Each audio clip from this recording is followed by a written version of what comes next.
Hey there viewers, thank you for tuning in to Supermariodiagnostics once again. Today we are looking at a 2008 Porsche Cayenne S with a 4.8 liter engine in it, and it was towed in. Customer's complaint is that the car will not go into gear.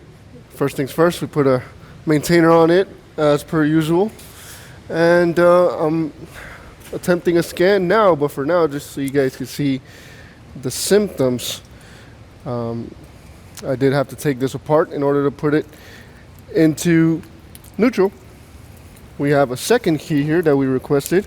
We requested all keys to be on site, and steering column does unlock and lock, and we have an immediate dash light saying ignition lock faulty. So another thing that I've noticed, we're gonna turn this on, we'll see if it'll start. No crank. No crank. And when I let go of the brake, it doesn't tell me to press the brake. Our brake light is flashing, and warning, brake proportioning. I didn't see that before. We're at the very beginning, guys. I started filming before my pre-scan and everything. And another thing that I noticed is when you where the shifter would normally be here, you'd be pushing the button. The light turns on, but as you guys can see, interesting. I didn't even press the brake at that time. Let's see if you guys can catch this whole thing. I'm gonna press the brake. Nothing. Let go of the brake, and it starts. That's funny.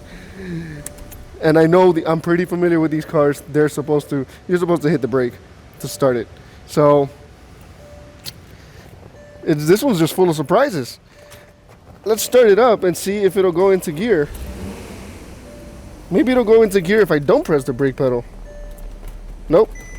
I'm gonna hit the brake pedal. Nothing.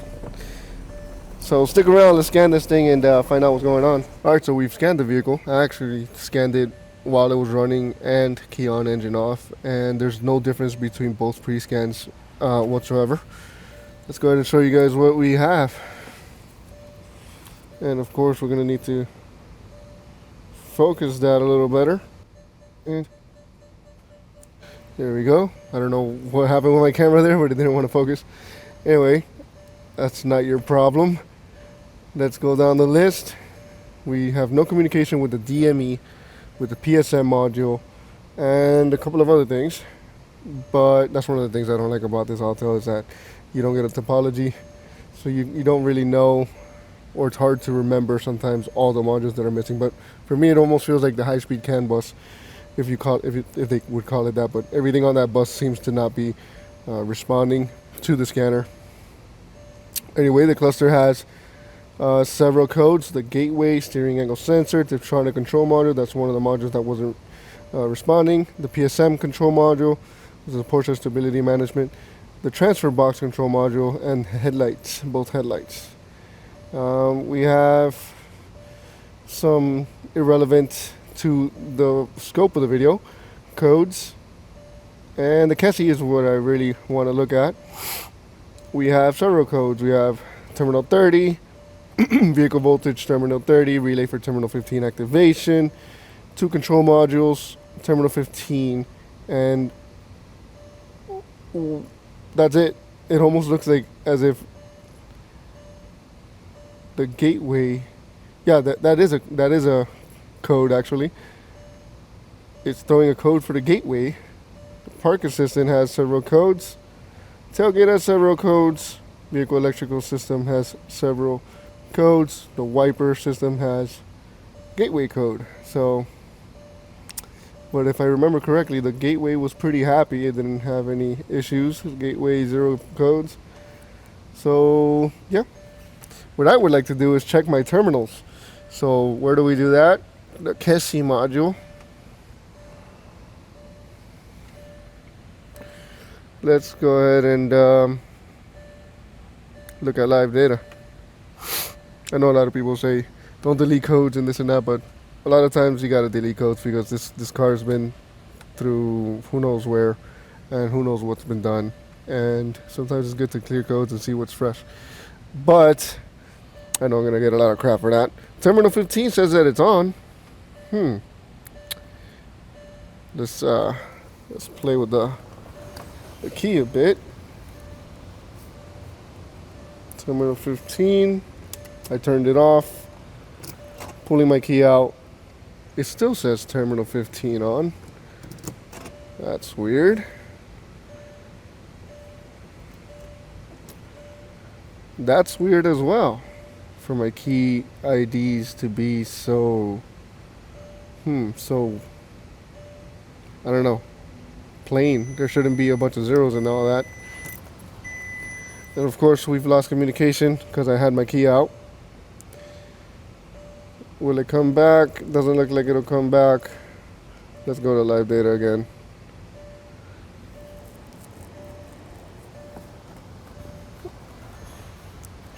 Oh, that was my fault. I pulled.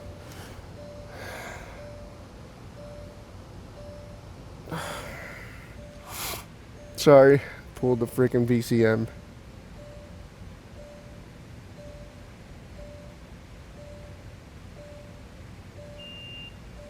Come on. I think that was totally my fault. I think the KESI module should communicate regardless of. I mean, it may need a wake-up signal, but it should communicate with the key out. My key is on.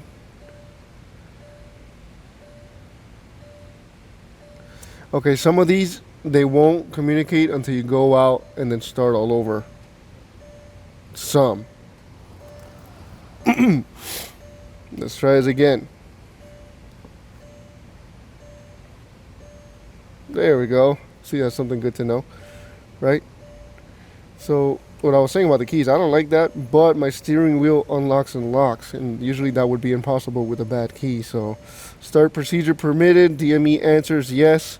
So the KESI can talk to the DME, but it still throws a code for the DME. That's funny. Key for mobilizer authorized, key authentication okay, good. So I don't see a problem with the key here.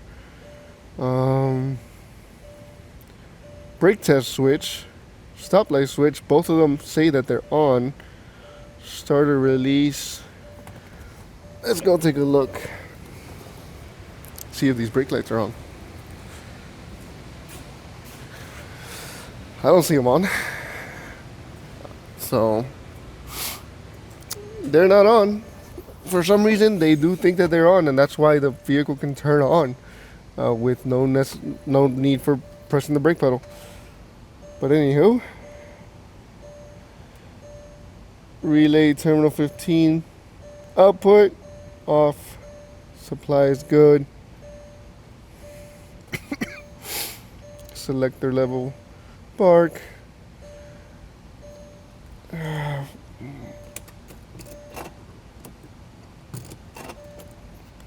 It is so weird that it stays on terminal 15. That is really weird. Let me turn this off. Oh, now it says off. Sorry, I do apologize for the glare. Now it says terminal 15 off. I'm going to put in the key. Steering wheel's unlocked. I'm going to push forward clockwise the key. And terminal 15 is on. So let me see what happens when I press my brake pedal. I'm going to go back to the brake pedal. Stop light and brake test switch. I'm going to press the brake pedal right now. And they stay on. So why wouldn't it start with the brake pedal pressed? And now it did. Oh my goodness, man. But it won't go into gear. This thing has very random symptoms at the moment. I showed you guys that you could turn on the vehicle without the brake pedal. Now it doesn't, right? This thing's playing games with me. Press the brake pedal and it starts as it should. This thing is playing games with me. Don't press the brake pedal. And why did it start last time? Hey, look, it started. Right? Let's see if it'll do it. Press the brake pedal. Doesn't start. Maybe on the second try? Yeah. This is what happens when there are strategies in place and I know nothing about them. And it's not like I go take Porsche training at the dealer to find out these things. When it sees an issue, it gives you the option to turn the key twice. If there's no brake pedal, it allows you to turn on the vehicle, which is nice of them to do, right? Because you don't want something as dumb as a brake light causing a brake pedal switch causing your no start. So you do it twice and it'll let you do it. Strategy learned. All right, good to know. But this doesn't tell us our problem, and I'm still wondering why it says ignition lock faulty. And I have nothing to believe that the ignition lock is faulty because live data shows that everything is good. I mean, it shows terminal 15 on, it shows terminal 50 off. If I press my brake pedal, I'm gonna take out the key first, right? Do it on my first try, put in my key, and then try to see if it'll crank. Oh, look, electric ignition lock switch position 0. Let's go to 1. It goes to 1. It went back because I let go of it. Position 2. It sees everything. It's doing everything it needs to do. So is the dashboard wrong? Or is my issue simply is my dashboard lying to me? Or is the issue only that I have high-speed CAN issue, communication issue? But then why does it start and run, right? Because I'm pretty sure the KESI module and the DME are not on the same bus, and the KESI module is the immobilizer, and they need to go through the gateway to speak to one another. And when you put in the key, that goes to the steering lock, that goes to the KESI, that goes to the DME, and then that turns on our vehicle. So I'm gonna have to do some digging, do some research, because this one's a little funky. I thought I was getting confusing symptoms, but it just turns out that it's a strategy in which the second try will allow you to start the vehicle if you don't have a brake pedal. But for whatever reason, if you do have a brake pedal switch and it's good, you press the first time and it doesn't start. But if you let go and try again, it will start. So that's weird, you know? But I will check to see if my brake pedal is good. I mean, let me see. I believe we saw this already, but I'll check it again. I want to see if my brake test, my stoplight switch turns on. It never turns off, which is funny. That is funny. It never turns off. And it may have something to do with my interlock. The reason why my interlock does not let me get out of gear. Now, I don't know why the lights only turn on when I press the button. You know, how this normally would be. This would normally be right here, right? Well, here, let's see if I'm doing this right. Hold on.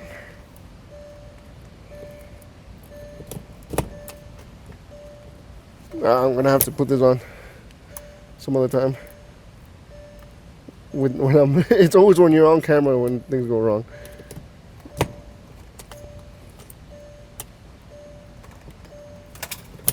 All right, I'm not gonna do that right now. I'll put that on later. For some reason, it doesn't want to get installed right. But anyway, for some reason, when I press the button, this lifts up actually, and it turns on my lights with that. I'm pretty sure that's not supposed to happen. That's not right. But anywho, I want to check my brake lights. Let's go grab something. I'm gonna do some digging because this is a little weird. Definitely haven't seen this before. I haven't seen everything, but I haven't seen this. I'm gonna use my trusty old accelerator pedal holder, and I usually like to turn on the vehicle so that I could get some boost assist in order to do this. So let's go ahead and turn on the car. And we could press the brake pedal. And of course, one-handed, this is not that easy.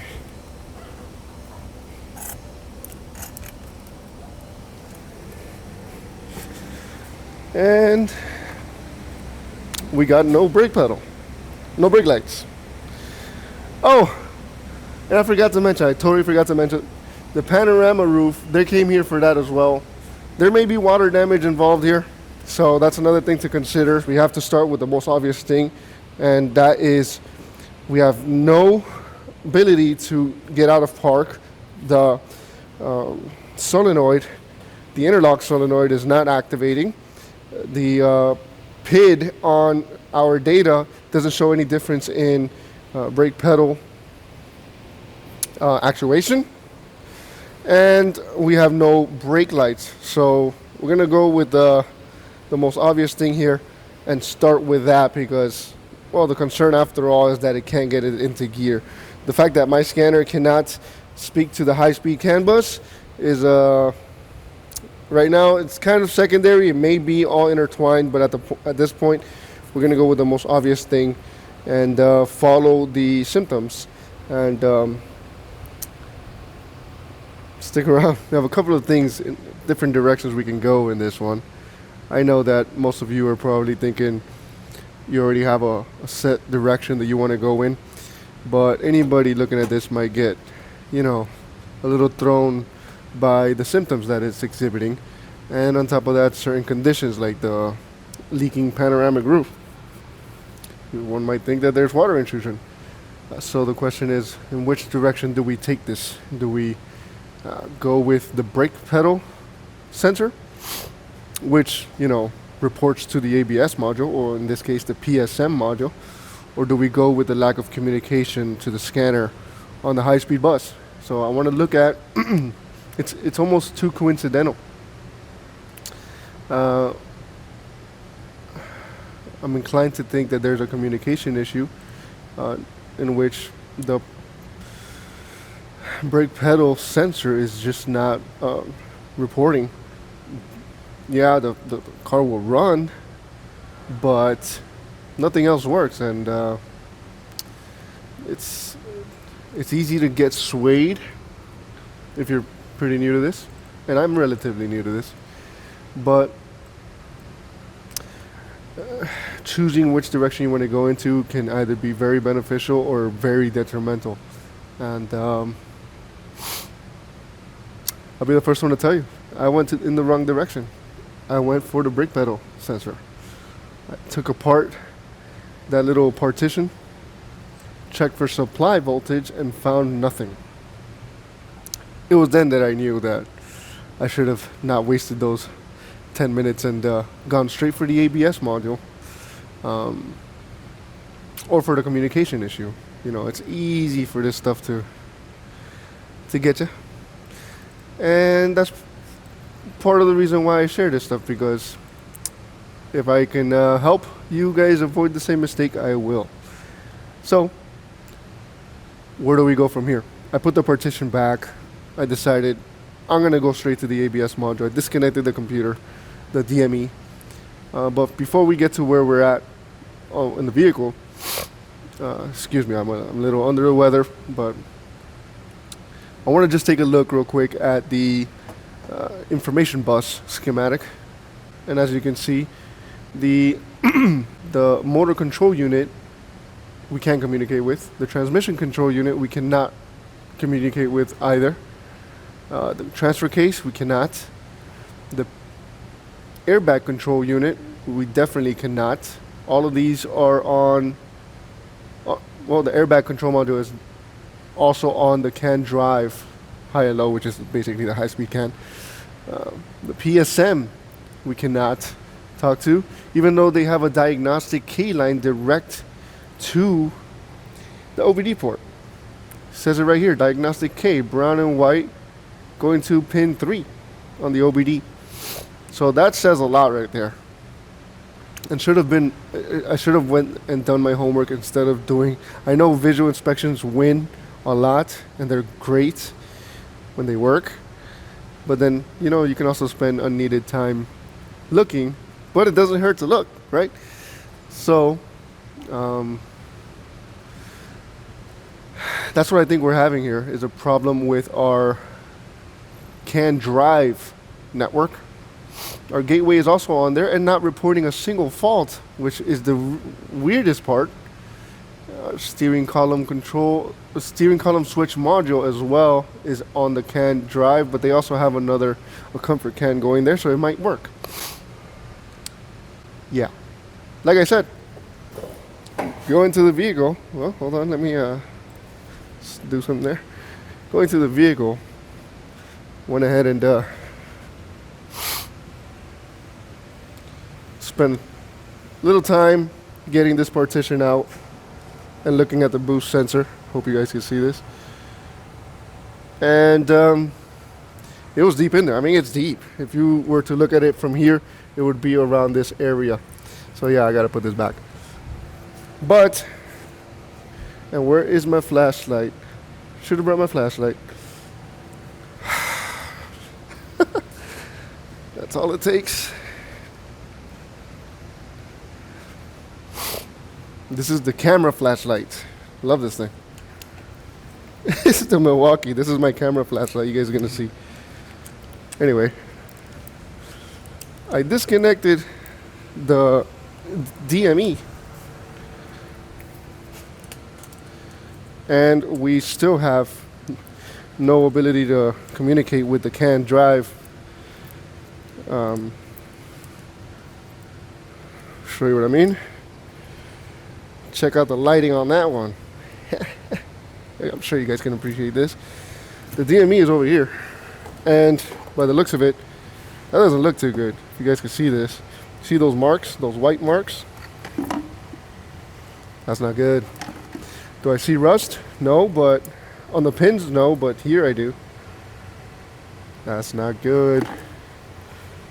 But disconnecting it did not revive our CAN drive, so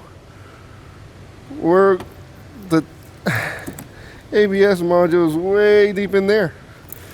But I may be able to disconnect the ABS module. Yep, I can disconnect it. At the very least, there it is, disconnected. Hope you guys can see that. It's going to be very difficult with the shadow. It is disconnected. Now, I'm not going to reconnect my DME. I'm just going to try to scan for anything else. So I paused it. I'm going to get out of this again, and it's going to fail to look at the DME and the PSM modules, obviously, but we should be able to see other modules, and my key is on.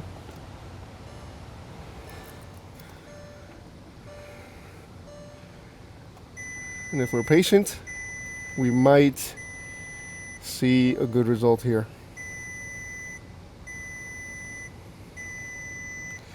Now, usually a lack of supply issue, voltage supply issue to the ABS module or the PSM module, whatever you want to call it, wouldn't result in a dead CAN drive bus. It wouldn't result in a dead CAN bus, nor would a shorted supply, a reference from the ABS module. If that was shorted, it wouldn't cause excuse me, it wouldn't cause the CAN bus to come down either.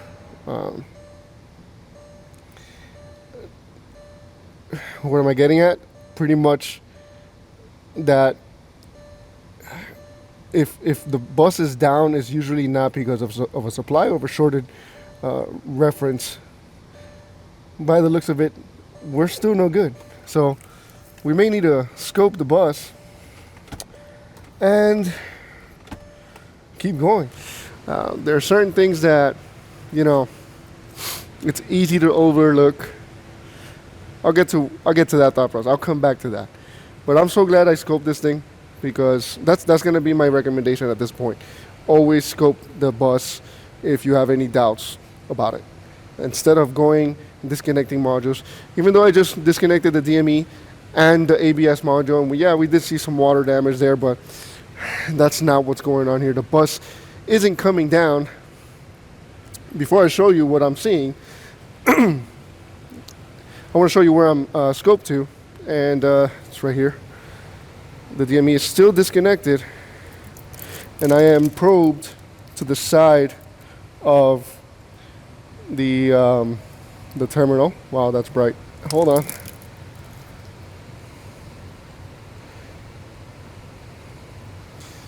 Let me put it to the lowest setting. I'm not probed where the terminal goes in, the pin goes in. I'm probed to the side of that, so yeah. And one of the beauties of buses is that all you need to know is the colors that you need, right? Because they're a twisted pair. So, show you guys what I mean. See that twisted pair right there? Orange and black, orange and brown. Love that. And this is where I am going in through. It's not direct to the terminal, it is to the side. So, I'm not spreading pins here, guys. If anything, I'm reinforcing them. So this is what I saw.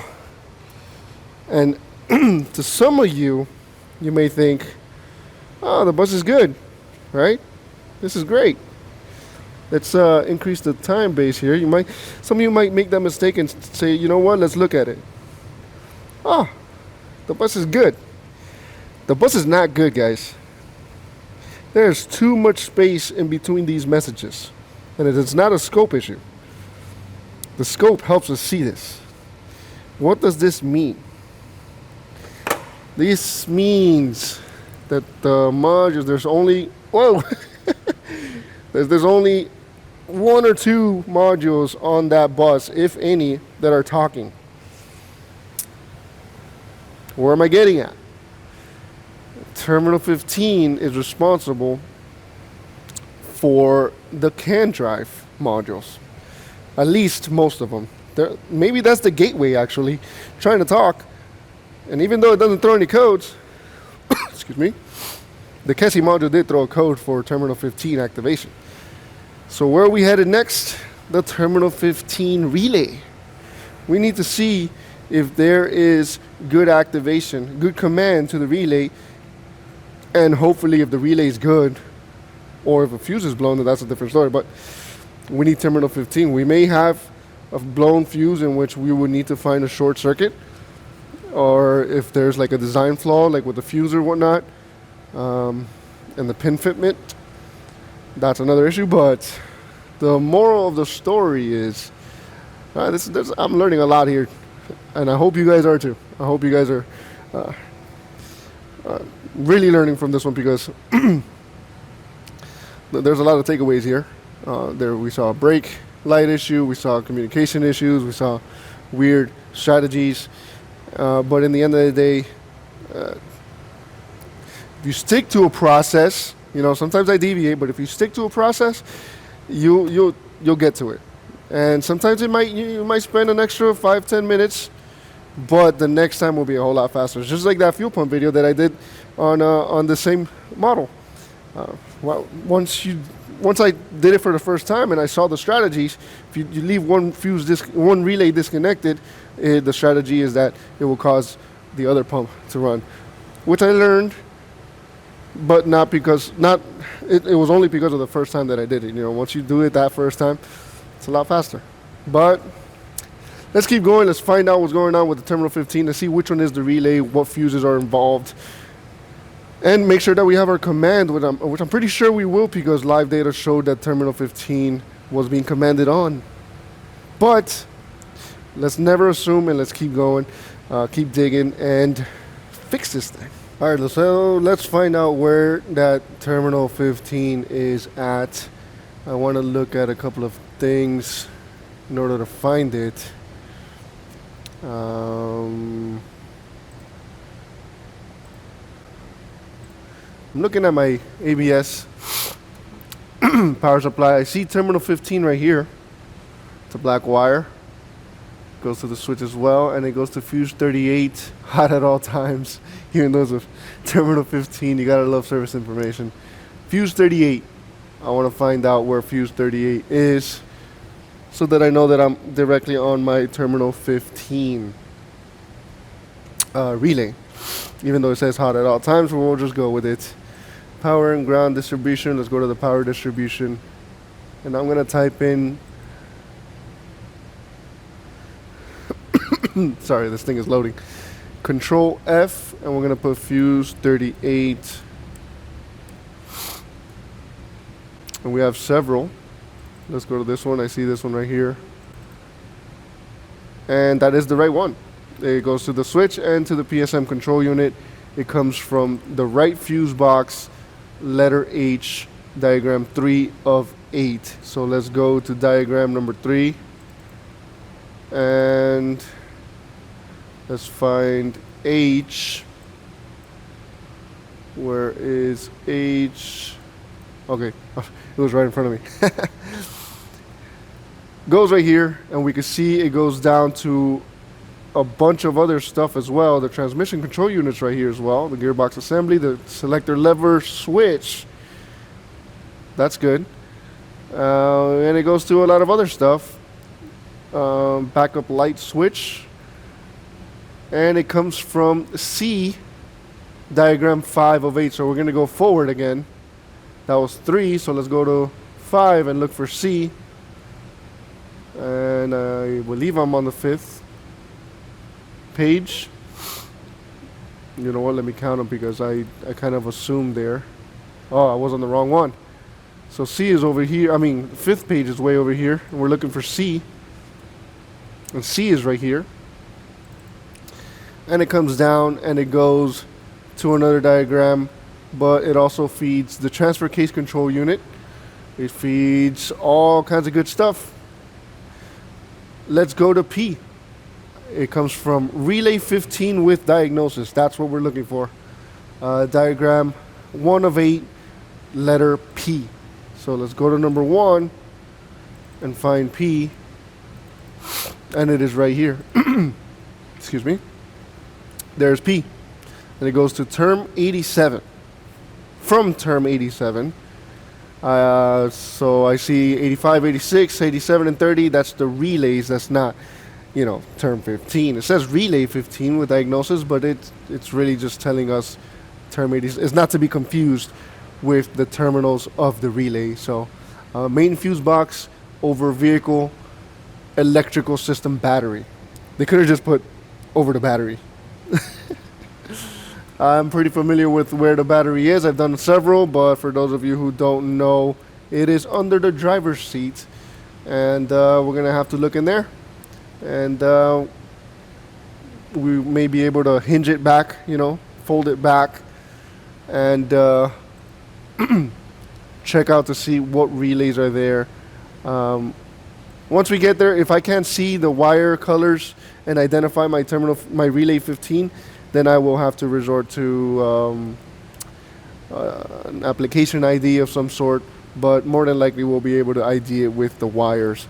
But let's go ahead. I'm going to remove that seat, and I'm not going to be showing that process. You know, you just move the seat forward and back, remove the bolts, all that good stuff. It's in there, the battery and all that stuff. So we're going to do that and check to see what's going on with that relay. All right, so we got it uncovered, and right there you could see the only relay in sight. And let me see if you guys can see this pretty good. Wire colors do match. Whoop. You guys can decide for yourselves. My key is not on. Let's go ahead and put on the key. Right? And I didn't hear a click. So, man, that's annoying. I hate these gloves. No clicky. So, is it the relay or is it something else? Let's hook up the power probe. Oh man, this thing has been with me as long as I can remember. It has been good to me. Let's hook that up right there. Oh my goodness. This is what happens when I have a single hand keep the Fazio style. from New Level Auto. If you guys haven't seen his videos, you guys are missing out. I have here, I'm gonna take the extension with me. Let's go. I don't care. Look at this mess. I'm not usually this messy, people. It's just not easy with one hand.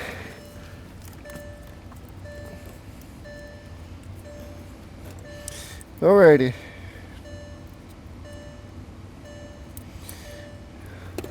So what are we missing? Let's take a look at the relay. We have a nice copper looking one right here. Giant one right here. Tiny one right here. That must be our DIAG one. And we have our 85, 86 on the sides. So let's check 85 and 86. They should be on. We've got almost a ground, not an entirely solid ground. We have a good positive. We have our ground, and we have a positive on the load side. So the positive on the load side is our feed. The ground is our load, our components. So that would mean everything else. I want to actuate it. I just can't help it. I want to actuate the thing and make sure that something happens.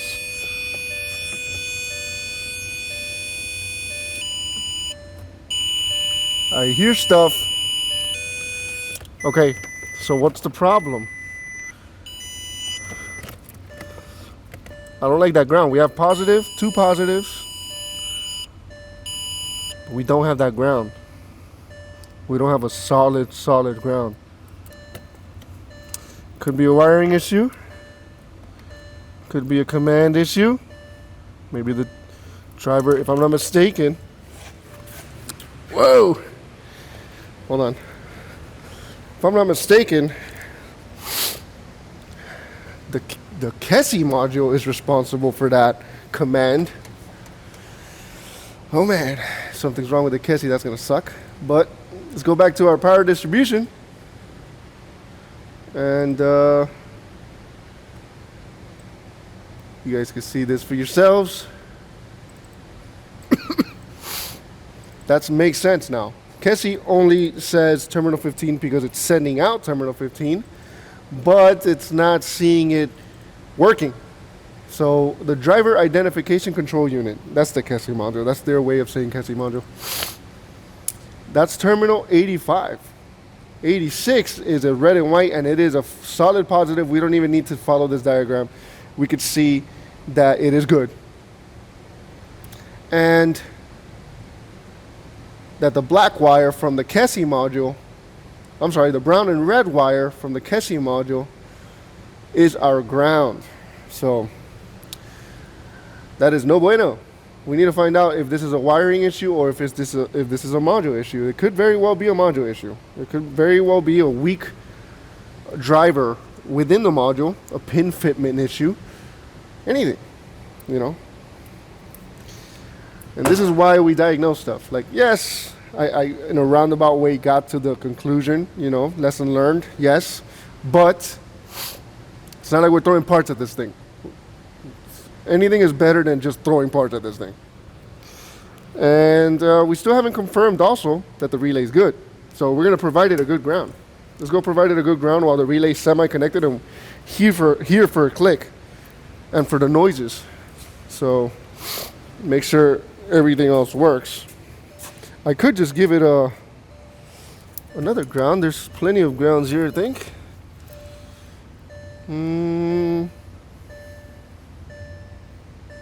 Those are positive. That's all positive. Whatever.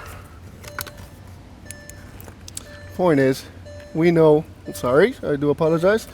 We know that we are missing a ground from this side. I'm gonna put my fuse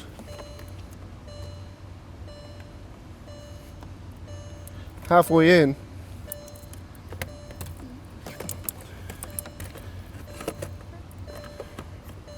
And if the relay is good, we'll see a positive there. Bam. Well, if the coil is good, that doesn't mean that the relay is good. That just means that the coil is good. Why? Because it's going through the coil from the fuse. That's the positive that we're seeing. Oh my goodness. Alright, I'm gonna actuate it now. I heard a click and things are happening. Alright, my relay is good. At least we didn't continue on without, first making sure that the relay is good. But we're gonna have to find out what's going on. I'm gonna pull the Kessie module. If I'm not mistaken, it lives right on top of the accelerator pedal in this vicinity.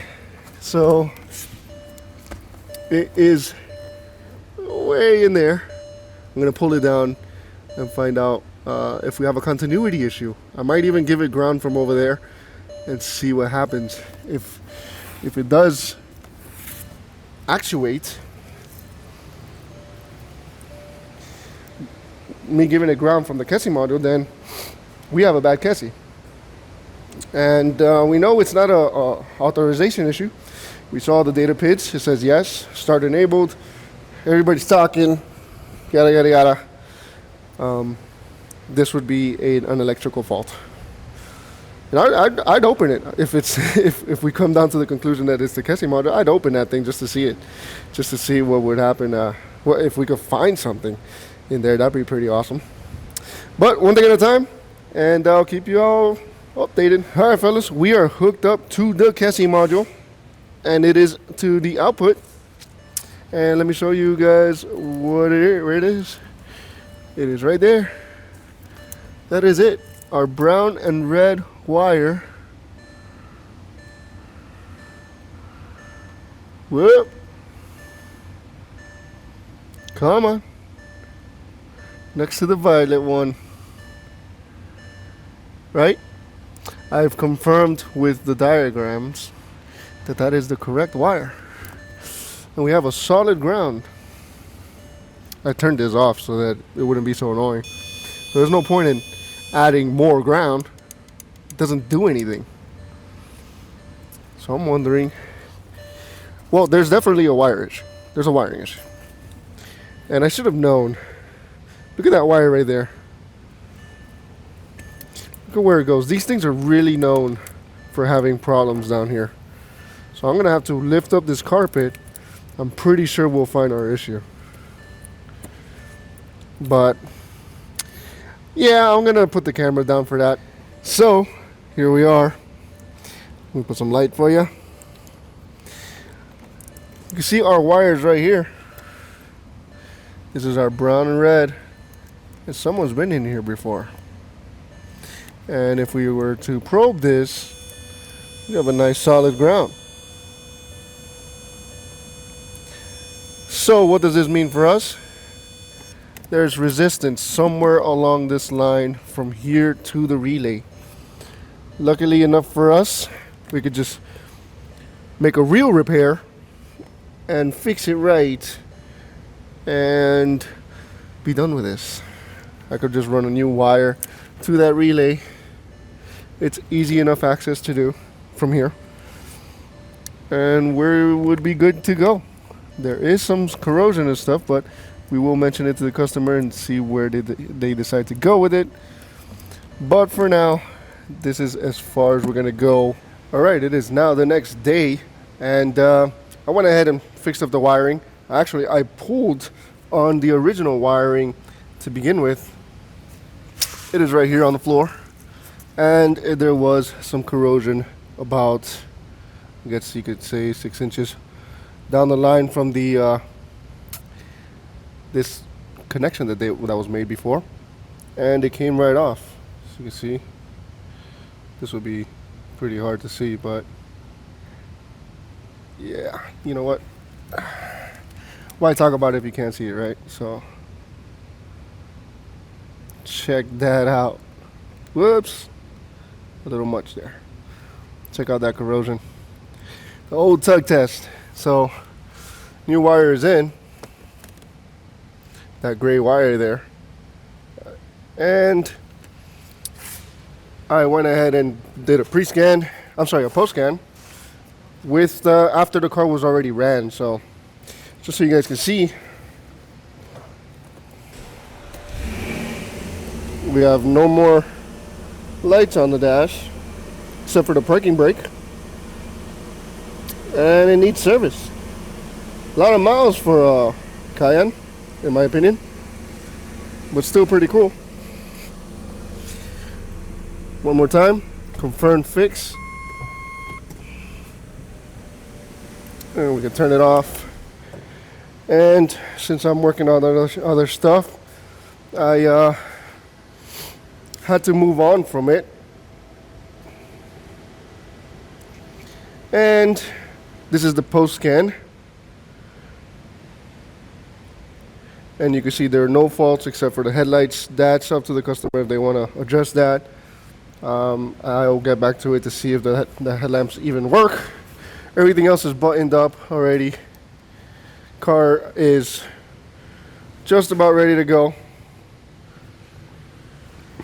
And they're going to address that panorama sunroof leak. Whoop. And we're going to move on to the next one. Call this one fix. This one had a lot of things about it. Funny symptoms.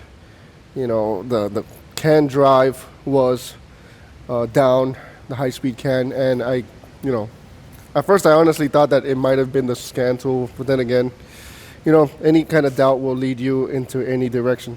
Is my dashboard lying to me, or is the issue only that I have high-speed CAN issue, communication issue? But then why does it start and run? I learned a lot from this one. I hope you guys did too. I was thinking about all the things that I wanted to do, like a recap and go through all the things that I learned on this one. One of them is definitely that don't trust the dash. Don't trust that the dash says, oh, ignition lock fault or whatever. That was obviously not true. One of the things I wish I did first was look at the schematic and see that the Kessie module was responsible for the terminal 15. Even though I dealt with adding keys to the Kessie module, I can't possibly remember everything about every single car. So there's no way I could just memorize everything about each and every single car with all the different, technologies in each one.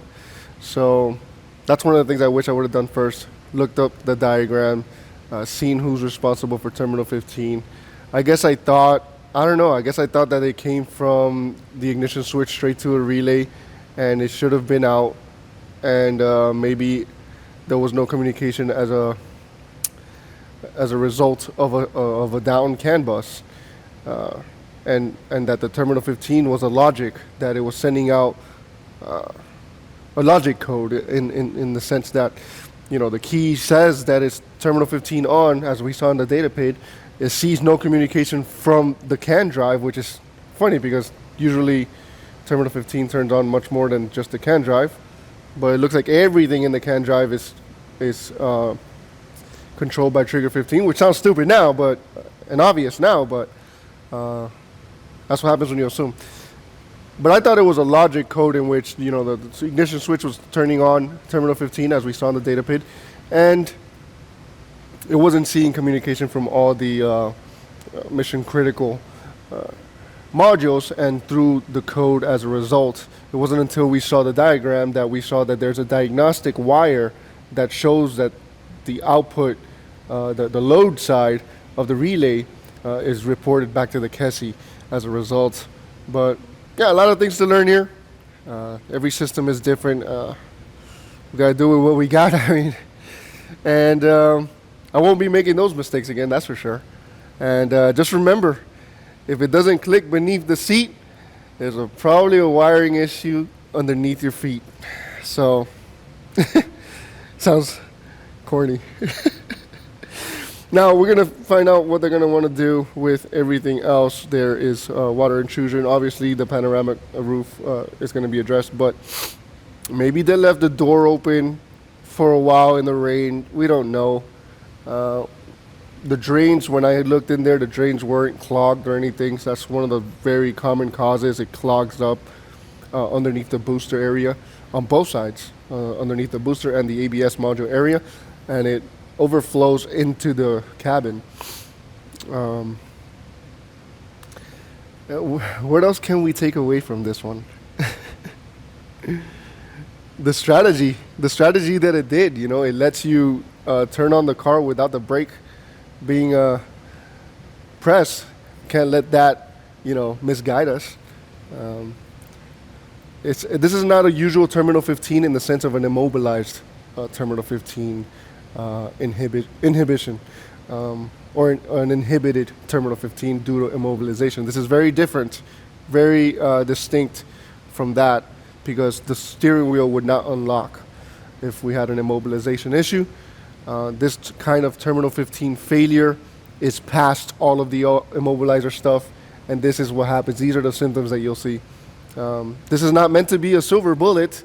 This is meant to show if anybody in the general public happens to be watching this, this is exactly what anybody who isn't a Cayenne specialist might encounter.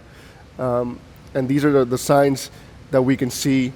There are little details that we can use in our testing to get us back on track, like we did with the CAN bus being unpopulated, or only populated by the gateway, I would say.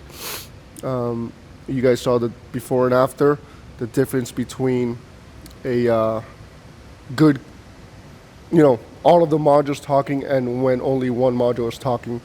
Another thing we could take away is that you might not get a code for all those, from the gateway.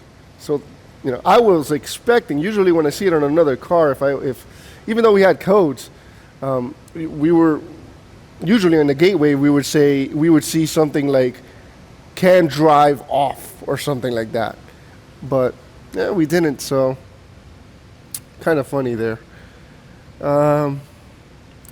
What else?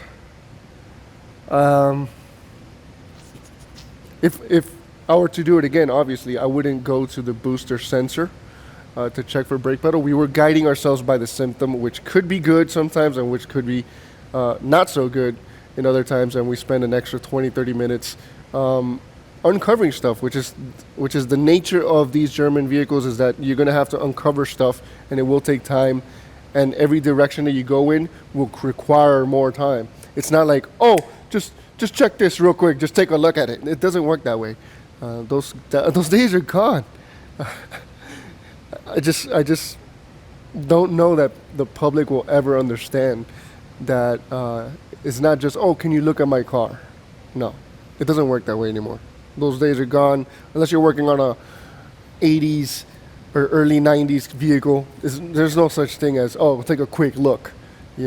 We have to consider the systems, consider the way they were designed, consider the way they were coded and programmed, because a wiring issue here caused the dash light to tell you that the ignition lock was faulty.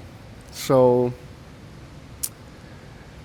and that the brake light was flashing. The brake light was flashing due to miscommunication with the ABS, but we're limited to the way that these programmers are programming the vehicles to the best of their abilities, but not according to the logic that we would use as the technicians that repair them. Wow, I feel like I'm going on a rant. I don't mean this to be a rant, but I'm just trying to consider all of the things that took place in this event here, especially for a first time on this exact situation. The last Cayenne I had of these, it was the main relay, and I saw a bunch of water intrusion in the main, in the fuse compartment, up in the driver's side, right next to the master cylinder. That one was straight to the point because there was no other symptoms. There was just no communication. And that's the funny thing, is that once you stick that key in, you get the main power going, the steering wheel unlocks, but then, just like every other car, except every other car, you would have to turn it in order to do anything. But this one, as soon as you turn in the key, push in that key, you're getting some power to some things. And we weren't getting that. And, that's what happened in that video. You guys could go see it if you want to. And this was a very different thing. And of course, those of you who see this all the time probably would have been like, you should have just checked underneath the carpet to begin with. Well, you know what? That doesn't always help. The first thing you do when you can't get out of park is usually trace it back from the interlock circuit. So what's going on with the brake pedal? How does it read? Is it a brake pedal switch? Is it a boost pressure? Is it a boost sensor, which is a first for me too? Or is it a pressure sensor at the ABS module reading the hydraulic pressure and recognizing when you're pressing the brake pedal? So you got to find out how it's designed, trace it back, find out what's missing. And it wasn't until I got to the boost sensor that I realized that there's no supply coming to the sensor. And I didn't think it was a wiring issue, you know, supply going to this. I just already immediately thought something's wrong with the ABS module, that it's not communicating.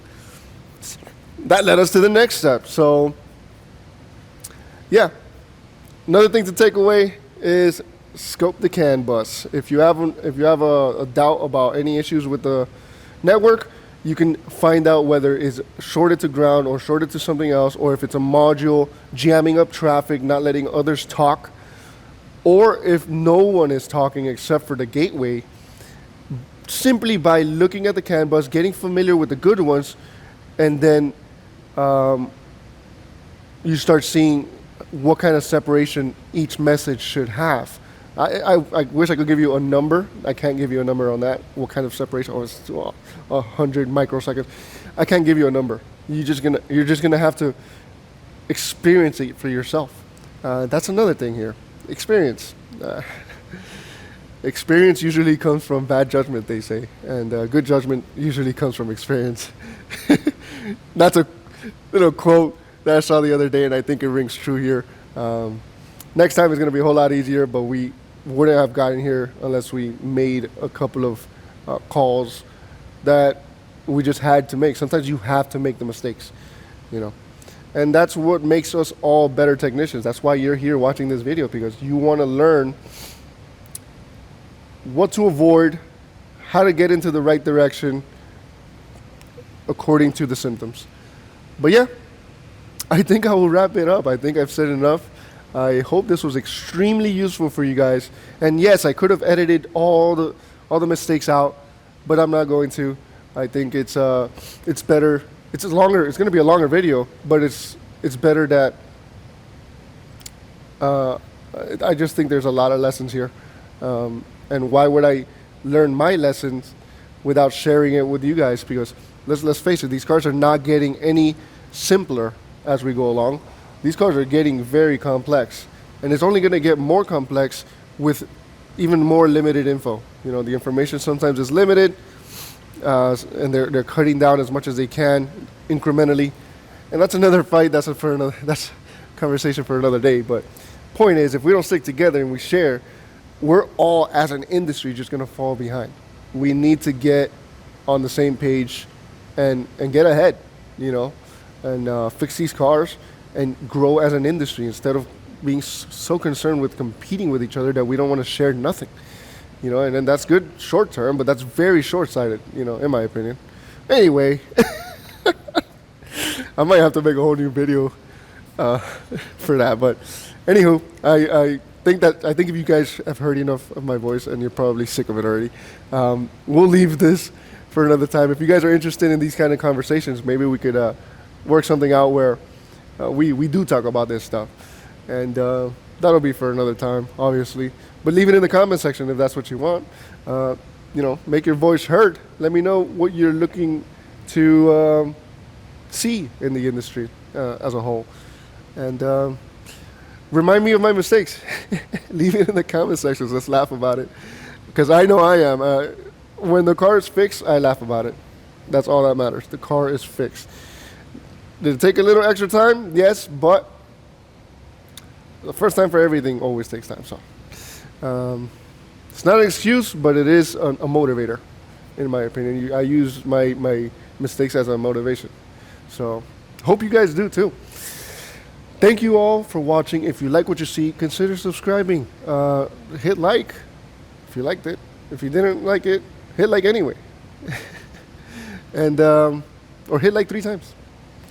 And share the video if you'd like to. I won't stop you. And I will catch you all next time.